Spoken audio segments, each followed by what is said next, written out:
Okay, so let us see the functioning of freewheeling or flyback diode action properly. The main equation that we will require to understand here is that is inductive voltage is equal to L DIL dt.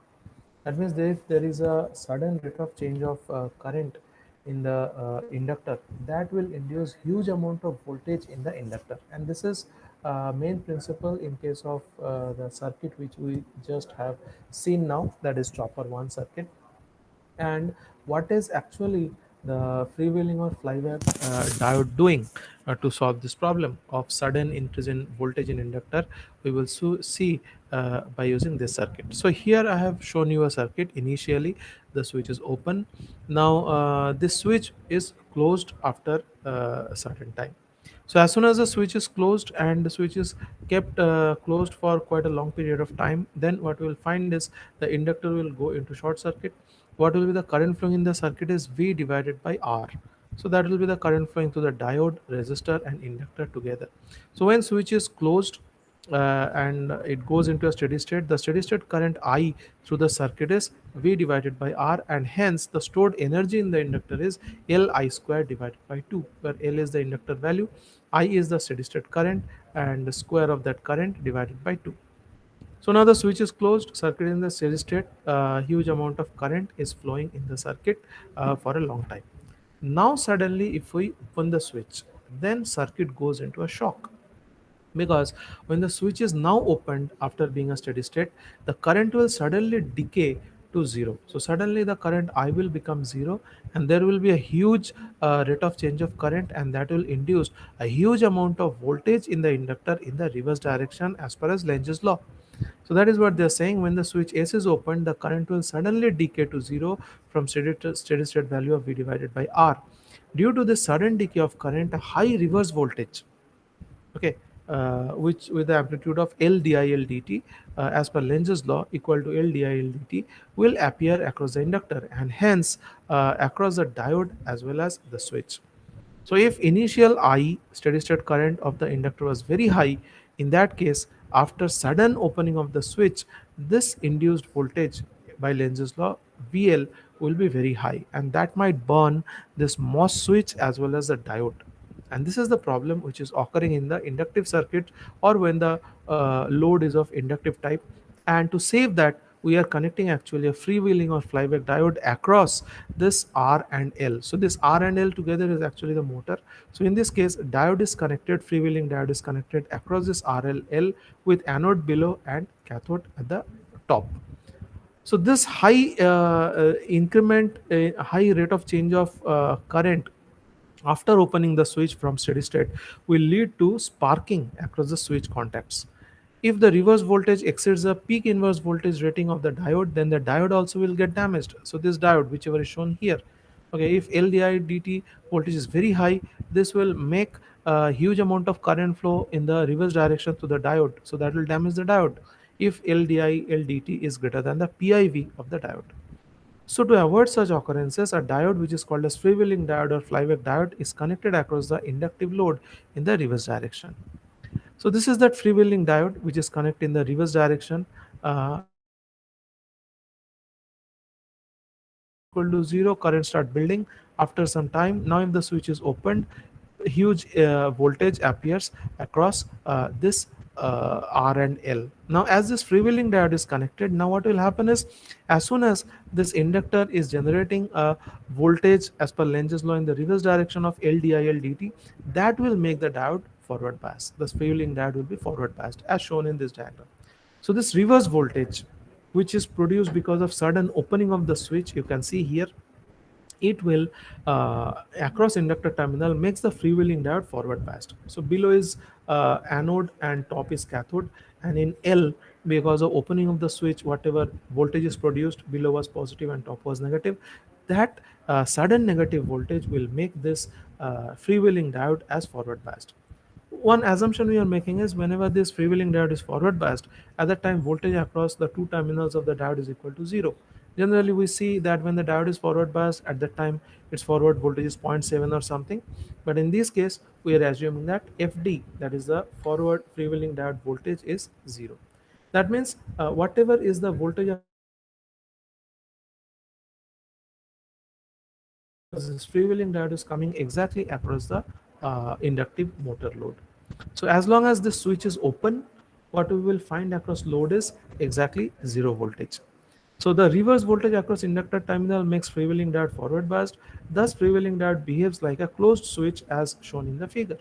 Thus, the main circuit current is transferred. So main circuit current is through SWD and all. Okay, thus the main circuit current is transferred to the circuit consisting of freewheeling diode FD, R and L.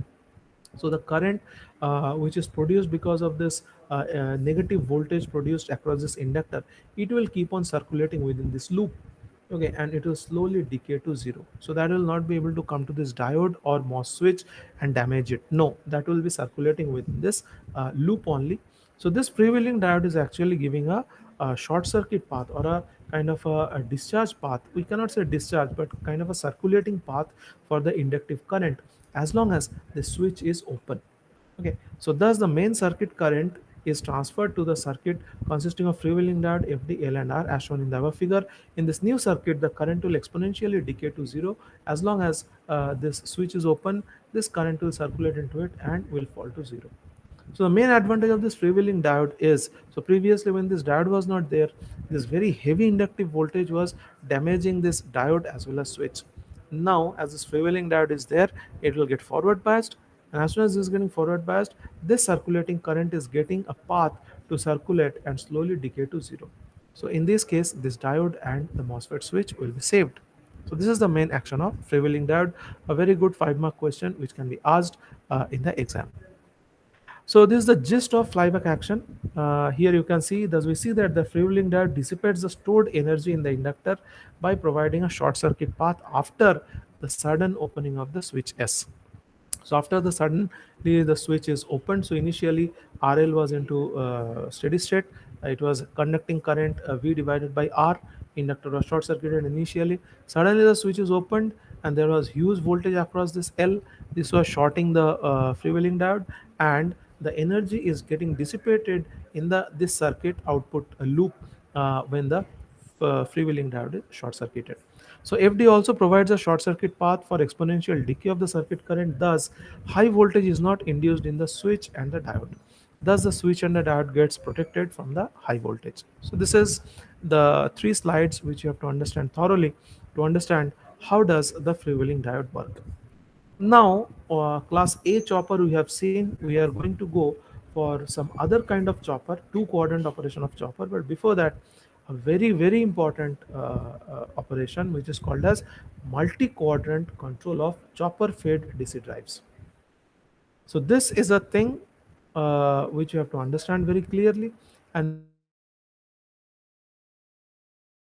is actually used vehicles. Okay, so we are going to see a video shortly. We will see what is meant by the 4 quadrant operation.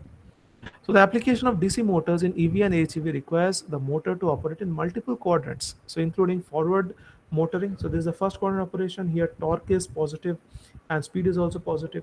Here the motor is going in the positive or forward direction. Is called forward motoring. In the second case, which is called as reverse, I'm sorry, this has to be checked. Just give me 1 minute.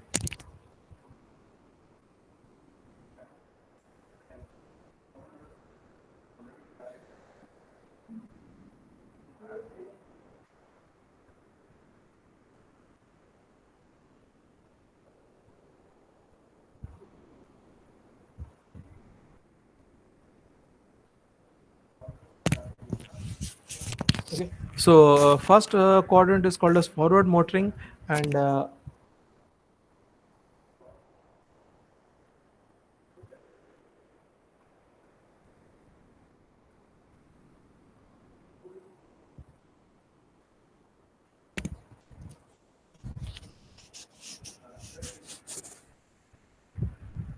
it is actually correct. It is called as forward braking only. So this is called forward motoring. This is called forward braking. Forward braking means speed is in the forward direction. That means tire is rotating in the forward direction, but torque we are generating in the reverse direction. Okay, so whatever motor torque it is getting generated in the reverse direction. Okay, so first is forward motoring, then it is called as forward braking. Third quadrant and fourth quadrant, it is in the reverse gear. Okay, so it is in the reverse direction. So when the you can see here the speed itself is going negative. So y-axis is speed, x-axis is torque. So in the first case, speed and torque both are in the forward direction. This is called forward motoring. In the second case, speed is in the, so tire is rotating in the same direction, but the torque produced by the engine is in the reverse direction. So this is in the second quadrant. The actually car is getting in a braking situation. In the third quadrant, it is called as reverse motoring. Okay, in the reverse motoring, you can find that the torque and speed both are in the reverse direction. And fourth quadrant is called as reverse braking. Here, the torque is positive, but the rotation of the tire is in the negative direction. So this is a very important thing. So for vehicles with reverse mechanical gears, only two quadrant operation exists. So in that case only we are going to find forward motoring and forward braking. So this is before applying the reverse gear or after applying the reverse gear. Okay, so in this case, whenever we are using with gear vehicles, with reverse gear vehicle, there are only two operations, that is quadrant 1 and quadrant 2, that is forward motoring and forward braking. But cars without reverse gear, there are four quadrant possible. First quadrant forward motoring, T omega m both are positive. Omega m is the motor speed. Second quadrant forward braking, T is negative, omega m is positive. Third quadrant reverse motoring, that is T and omega m both are in the negative direction. And fourth quadrant torque is positive but speed is in the negative direction, which is called as braking in the reverse direction. However, for vehicles without reverse mechanical gear, four quadrant operation is to be executed. Operation is four quadrant, but with a gear we are actually working in the first and second quadrant. Multi-quadrant operation is separately excited. Operation of separately excited DC motor is implemented by controlling the voltage poles and magnitude through the power electronics based choppers. So there is something which is called as plugging. Plugging is actually opposite to motoring. So whenever suppose there is a DC motor, top is top brush is called as A, bottom brush is called as A dash. So top is positive, bottom is negative, motor is rotating in the forward direction. How can we make the motor rotate in the reverse direction? We have to interchange. So A dash has to go top and A has to come bottom. That means we have to do plugging. That means we have to interchange the positive and negative terminal of the motor. In that case, the motor will rotate in the reverse direction. So multi-quadrant operation of a separately excited DC motor is implemented by controlling the voltage poles. So voltage poles means we are interchanging the positive and negative connection to the motor. Sometimes the top part is positive, bottom is negative for the motor. Sometimes the bottom part is positive, top part negative for the motor. And there is a switch we will see in the next circuit.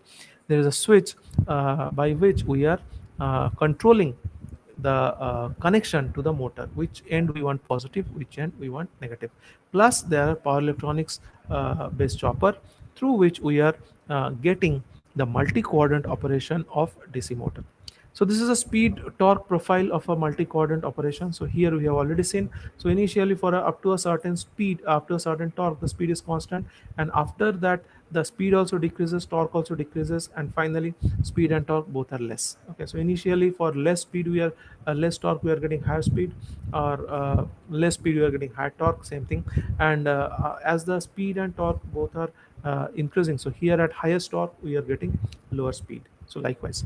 Okay, now there is an alert here, very big correction is here. You in the book of the Ehsani, you will find that the x-axis they have mentioned as omega m, okay, here, and y-axis they have mentioned as torque. So I'm asking you, while you are preparing it from the page number 150, this diagram, please make the change that x-axis is torque and y-axis is speed.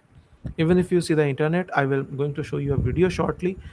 There always you will be finding that x-axis is torque and y-axis is speed, omega m. There's the angular speed. So in the book of Ehsani, so there is a mistake alert. In the book of Ehsani, what they're doing is they have kept the x-axis as omega m and y-axis as torque, but that is wrong. Okay, so there's a mistake alert. Please check. X-axis should be torque for this four quadrant operation, and y-axis should be speed. Now what I'll show you is a four quadrant control of vehicle by drives. So please check the video and you will find x-axis is torque and y-axis is omega m or speed as well. Listen to these videos and understand carefully. They have explained it with the help of vehicular application. So there is a very frequently made video or understanding of the same thing, four quadrant operation of motor by a lift based video by a lift based understanding, lift operation. But here these people have explained the same thing, 4 quadrant operation by vehicle itself.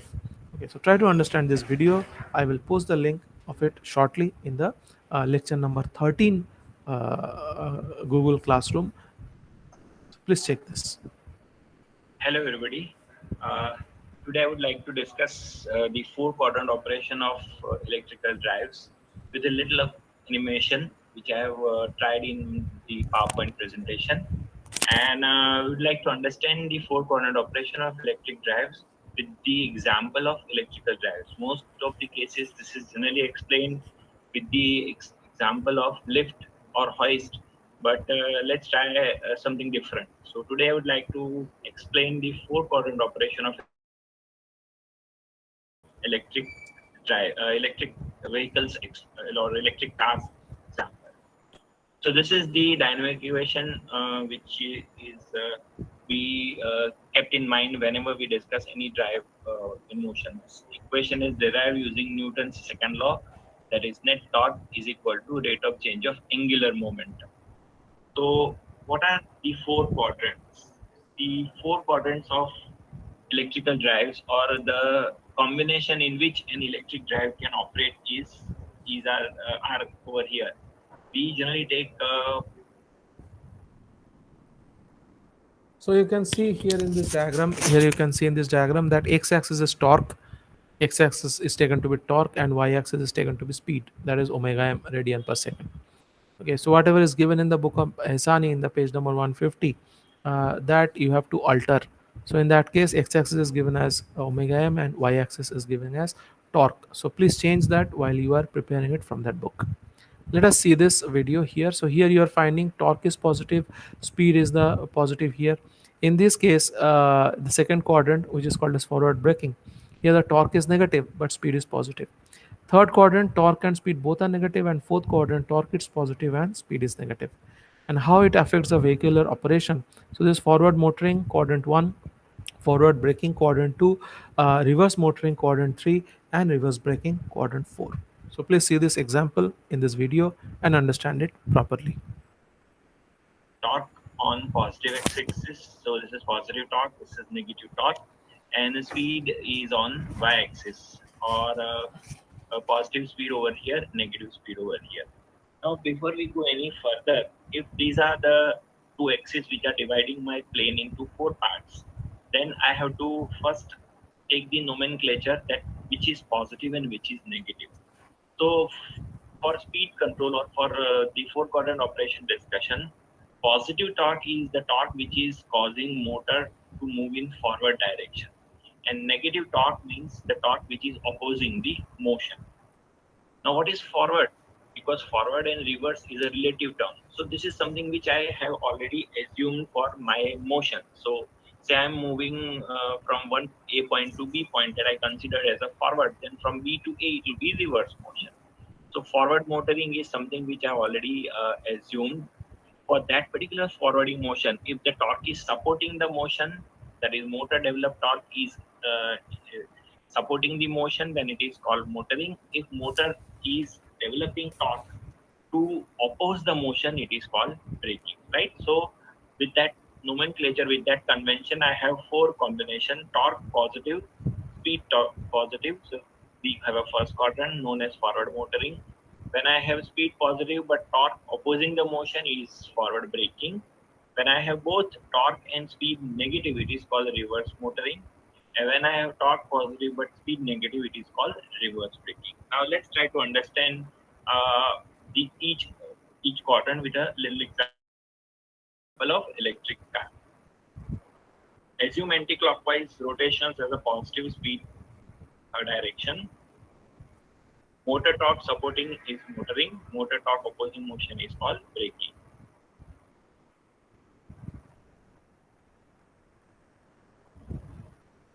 Right? So this is the convention for us. Now this is a motion on level track. Now let's start with the first quadrant. The first quadrant is when you are moving the car on a level track or on an uphill. Uphill will give us a better indication. When car tries to move uphill, the gravity or load torque tries to pull it down. That means because of this load torque is acting in a clockwise direction, which will bring that car down if nothing is done. This motor is producing sufficient torque, so car is able to move up, and so motor torque is in the anti-clockwise direction, and so as the rotation of the wheel or motor in the anti-clockwise direction. So this is the example of first quadrant operation. When car is moving upward in this fashion with the assumed positive direction, this is called first quadrant operation. Torque is positive, speed is also positive. The same car is moving downhill, so the direction of rotation remains same anti-clockwise, but at this time, when car tries to move downward, the gravity is pulling it in the same direction. That means the load torque is acting in the direction of rotation, and at that time, motor is developing torque to oppose this. It is producing braking so that it can control the dangerously high speed which it can achieve if nothing is done. So when motor is opposing this forward motion, it is called forward braking. So forward braking is, as you can see over here, motor moving down from uphill with the anti-clockwise rotations, or from right to left linear motor movement as shown. So here load is supporting the motion, and motor torque is trying to control the dangerous high speed. Now, third quadrant. The third quadrant is the situation when I want to move in a reverse direction. So compared to my forward direction of rotation, now my motor is moving in opposite directions. I'll consider it as a opposite or minus speed. And as torque is also supporting the minus speed, so it is minus torque. So here the torque is not braking, but it is negative to support negative speed. So when I assume the car is moving up from the reverse direction, it is called reverse motoring as shown. So reverse motoring is nothing but car moving in a reverse direction in this fashion. So here again load is acting downwards, it is opposing the motion, motor is motoring torque or TM is supporting motion. So this is a motoring operation but in a reverse direction. So this quadrant is also known as reverse motoring. And now the last quadrant known as fourth quadrant. So fourth quadrant, assume that in the reverse direction you want to bring down this electric car. So when it tries to come down, the gravity is basically pulling it downwards. It is supporting motion. So load torque is acting in the same direction as that of the motor, and motor torque is opposing the motor to avoid dangerous high speeds, right? So movement is in reverse direction and motor is opposing or applying brakes. That's why it is called reverse braking. It is also known as the fourth quadrants. It is also known as reverse generation. Second quadrant and fourth quadrant are also known as braking modes or generating modes. So this is the fourth quadrant. So likewise, four quadrants of electrical drives you can explain with the example of electric drives. I hope you have liked my video. Thank you for watching.